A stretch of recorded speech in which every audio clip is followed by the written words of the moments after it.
Hi all, John again. Just a little short talk and a few pictures on the Sigma 50mm EX DG HSM 1.4 lens. This is my 50mm low light, really low light lens for weddings, for creating good effects. I've got to say that this lens, it weighs a ton, by the way, it's quite heavy. It comes with a lens hood, as you can see, like so. There it is, that's the full size of the lens. The only switch you've got on it is AF and manual. Both work really nice, automatic focus and manual.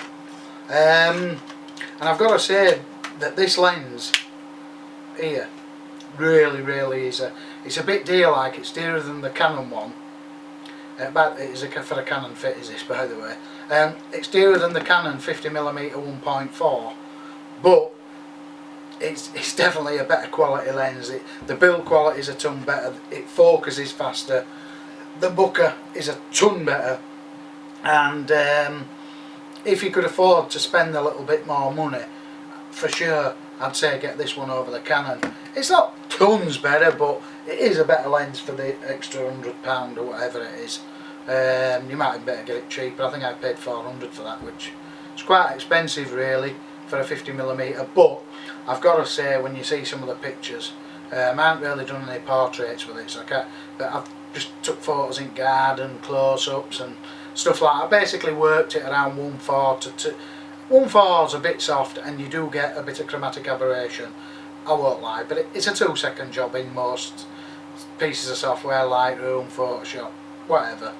And it's a bit soft, but it's there. If you need to use 1.4, it works.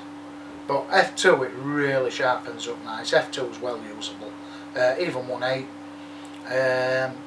And like I say, 1.4, the pictures that I'm going to show you are between f1.4 and f2.8, I think. I'm just trying to think if there's anything else I can tell you. Yeah, the only negative is a bit of green chromatic aberration at 1.4. But everything else about the lens, the focusing speed, the handling, the weight of it, the quality, the lens hood, everything is really nice. And if you're looking for a low light lens, I'd definitely say it's one to go for, and it's by far the best bokeh I've ever seen in my life. The background is really, throws the background really out of focus, and I mean out of focus, but it's really like butter as well. There's no blockiness on the background, it's like butter. Anyway, I hope you enjoyed this review. Well, here's your first image. As you can see, shot at f1.4, focused in on the little white piece of plastic there. Nicely out of focus, buttery background. And again, shot at f1.4, focused in on the pram. A little bit soft, but well usable. f2, sharpening up nicely there around the grass and the front of the pram. Lovely aperture to use, gets really nice there. And f2 again, focused in on the little grey knobbly bit. As you can see, the background is just like butter.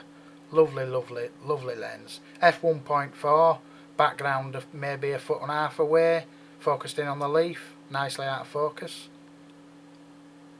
And f1.8, the leaf really sharpening up now, the background still lovely out of focus, like I say, only 1.5 foot away.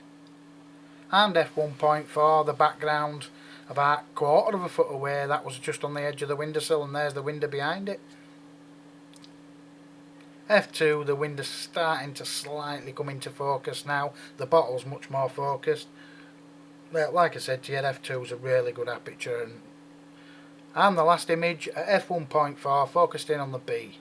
That concludes my review. I hope you enjoyed it. If you liked it, please leave a comment, and I'll try to get back to you if you have any questions. Thank you very much.